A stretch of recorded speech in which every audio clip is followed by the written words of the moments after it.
Hello, Dr. Rodriguez. My name is Grant Mason, and I've been assigned with the extreme sports business industry.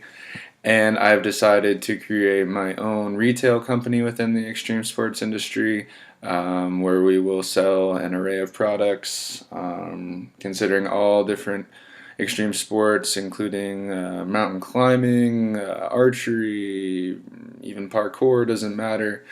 We probably have it. So, with that said, the general nature of this industry is considerably high risk when it comes to legality issues and liability issues. So, just keep that in mind. I'm hoping you will join me in this business venture, and I think that a limited liability company will be the best option for us, and here's why. So, considering all the first few business forms, we have a sole proprietorship, and this is performed by one person individually, and it gives them great flexibility and control of the company. Both could be good or bad things, as well as control of all the profits of the company. Again, good or bad, depending on the success of the company. If they're not performing up to par, they could be totally liable for all the company's losses and losing a lot of money, as well as they could be sued by any of their customers or any of that for any reason at all, personally, instead of the business itself.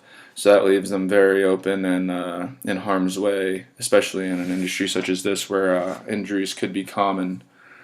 So we'll skip sole proprietorship. General partnership.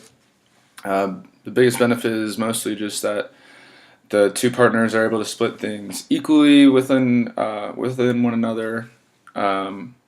Usually, the UPA guidelines highlight that almost everything is equal legality-wise and profit-wise.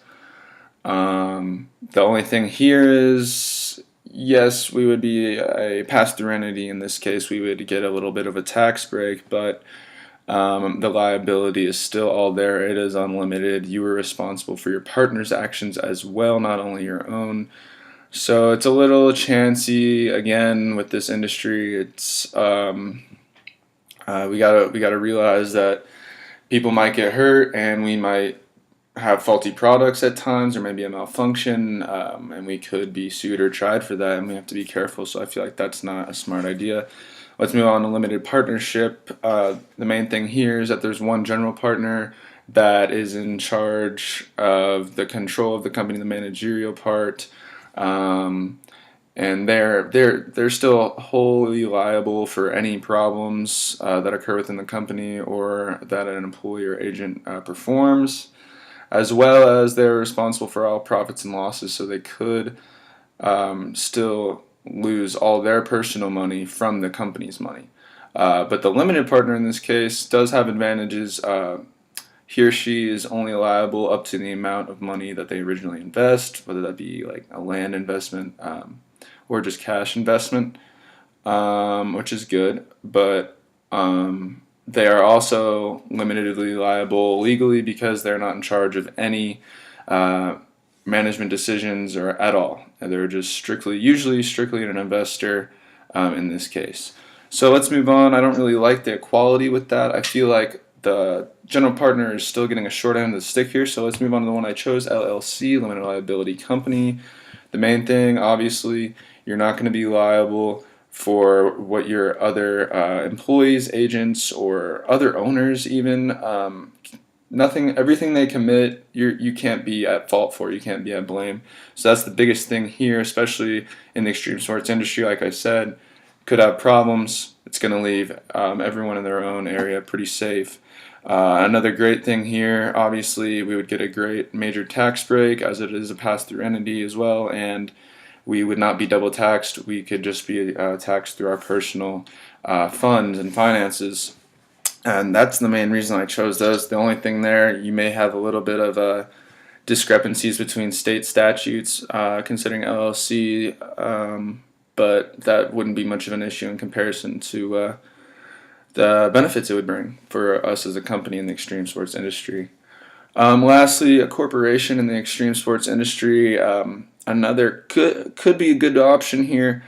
I just don't believe that, we're starting up. We're usually corporations are a bit larger. We could make that a goal for ourselves and work towards that, but they usually involve shareholders who have a stake in the company, and they are the main owners in the company usually. Um, so they actually gain the most benefits in a corporation, as they can only lose as much as they put in, and they don't have any legality, liability issues to worry about, as they are not involved in any managerial decisions. The biggest disadvantage here, the main reason I didn't choose corporation, is we would be double taxed. We would experience taxes through our own personal incomes as well as through the company's and profits. So that would just not be a great idea for us. I feel like we would have to pay taxes on dividends, and it just wouldn't work out best for us. So the best choice here is limited liability company. Dr. Rodriguez, I hope you agree that this is a great choice for an extreme sports retailing company, and I hope you will again join me on this venture. Thank you so much. Bye.